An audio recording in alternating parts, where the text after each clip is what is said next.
Hello students, welcome to all of you in Justip classes and जिनको मेरी video अच्छी लगे वो मेरे वीडियो को लाइक करना और मेरे चैनल को सब्सक्राइब भी ज़रूर कर देना और साथ ही में वो बेल आइकन को भी ज़रूर दबाना ताकि आपको मेरे हर एक वीडियो का नोटिफिकेशन जल्द से जल्द मिल सके।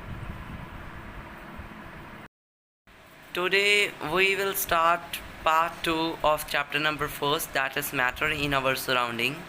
इस पार्ट में हम कुछ इम्पॉर्टेंट टर्म्स को देखेंगे। ओके, सो फर्स्ट हम डिस्क्राइब करते हैं evaporation, the phenomenon of change of a liquid into gas at any boiling point. ये कह रहे हैं कि इवेपोरेशन वो चीज़ है, एक फेनोमेनन ऑफ चेंज जिसमें हम लिक्विड को गैस में कन्वर्ट करते हैं किसी भी बॉइलिंग पॉइंट पर। किसी बॉइलिंग पॉइंट पर मतलब चाहे वो 100 डिग्री सेल्सियस है, 99 डिग्री सेल्सियस, 98 डिग्री सेल्सियस है, बस उसका बॉइलिंग पॉइंट कोई भी हो लेकिन लिक्विड को गैस में हम कन्वर्ट कर सकें, तो इसी फेनोमेनन को हम इवेपोरेशन बोलते हैं। And the rate of evaporation depends upon atmosphere, humidity, wind speed. अब ये क्या कह रहे हैं कि जो इवेपोरेशन है वो किस पर डिपेंड है? एक तो एटमॉस्फेयर पर, humidity, wind speed. Atmosphere our environment और ह्यूमिडिटी जो हवा में मॉइस्चर होता है, और वाइंड स्पीड जो मतलब वाइंड की जितनी स्पीड है उस पर भी इवेपोरेशन डिपेंड करती है। ठीक है। And now evaporation causes cooling. ये कह रहे हैं कि जितनी इवेपोरेशन होगी उतनी ही हमें कूलनेस मिलेगी। ठीक है। अभी हमने बॉइलिंग पॉइंट के बारे में इवेपोरेशन टर्म में पढ़ा था। ठीक है। अभी बॉइलिंग पॉइंट जानते हैं, प्रॉपर डेफिनेशंस की क्या है।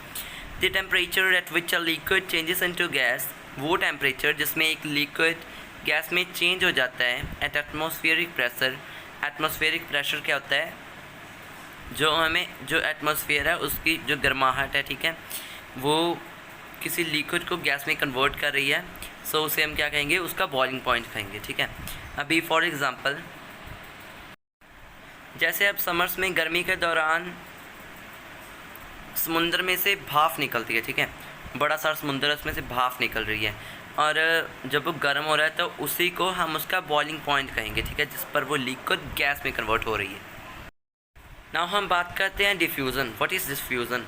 Intermixing of particles of different substances on their own called diffusion. ये कह रहे हैं कि जो इंटरमिक्सिंग है, दो चीज़ों की मिलावट है, ठीक है, दो पार्टिकल्स की मिलावट है, डिफरेंट सब्सटेंस जैसे हाइड्रोजन, नाइट्रोजन। अभी इन दोनों के पार्टिकल्स को ले लो और ये एक दूसरे में रिएक्ट होकर एक नई सब्सटेंस को जन्म देंगी। इसीलिए मतलब वो एक दूसरे में डिफ्यूज़ होकर एक न्यू सब्सटेंस को जन्म दे रही हैं।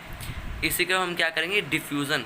कोई दो पार्टिकल्स आप में से इंटरमिक्स होकर एक न्यू सब्सटेंस को बॉर्न कर रहे हैं। ठीक है।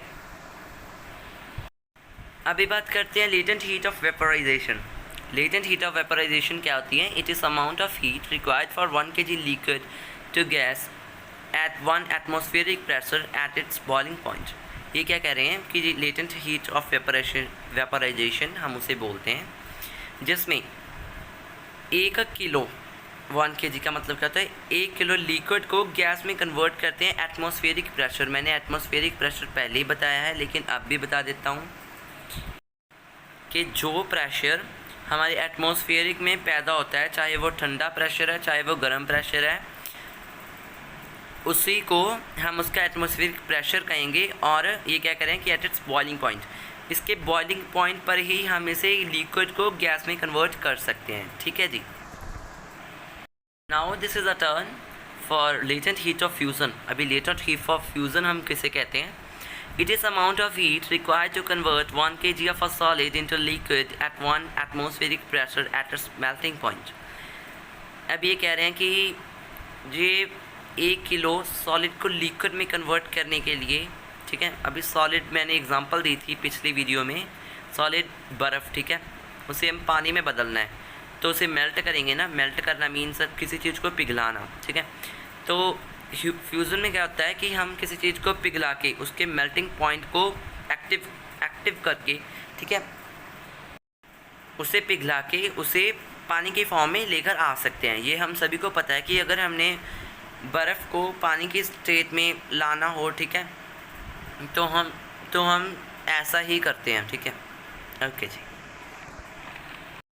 हाँ जी। So now there is a turn of melting, it is a change of state of matter from solid into liquid. Melting मैंने पहले ही बताया कि मेल्टिंग का असल मीनिंग होता है पिघलाना किसी भी चीज़ को, और इसमें क्या कह रहे हैं कि किसी भी matter of state of matter को सॉलिड टू लिक्विड में कन्वर्ट करना, मीन्स बर्फ़ को पानी में कन्वर्ट करने को ही हम क्या कहते हैं, मेल्टिंग, ठीक है जी।